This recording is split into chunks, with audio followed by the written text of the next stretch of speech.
ဒီဘလောက်90ရဝယ်လာတာပါဒီရေပွဲကြီးရယ်ဒီပြည်ကြီးငါးလေးရယ်ဒီကင်းမွန်လေးတွေအကုန်လုံးက6000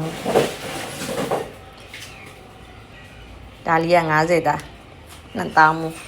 မပစွန်ဒုတ်ကလေးတွေကတပိတ်တာ4000မို့ရှယ်ပဲအားစီးလေးရောက်တာနဲ့တခါတည်းတီးမင်္ဂလာစီးလေးလည်းဝင်လာတယ်ဒါတငင်းကွက်ကလေးဒါအလုံး60အလုံး60 9500ပေါ့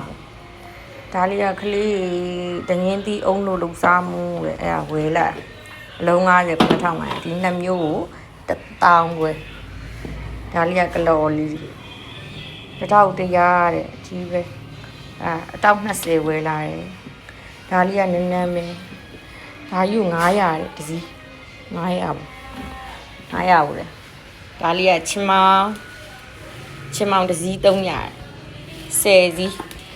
3000ဝယ်လာဒီပန်းပွင့်ရတော့အကြိုက်ဆုံးပဲဒါယူ3000ပါလိုက်တာပြင်မှာဒါလေးကကော်ပီခရမ်းလေးဒါလေးက10သား2000စီးနဲ့ဒါ40သားကြော်လေးကို8000နဲ့ပေးလိုက်တယ်ဒါလေးကငမုတ်ဒါတပိတ်တာ30ကျော်တယ်သူကအကောင်လိုက်ရောင်းတာတပိတ်တာ30ကို900စီးနဲ့12000ပေးရတယ်ဒါလေးငမုတ်ရှယ်ပဲ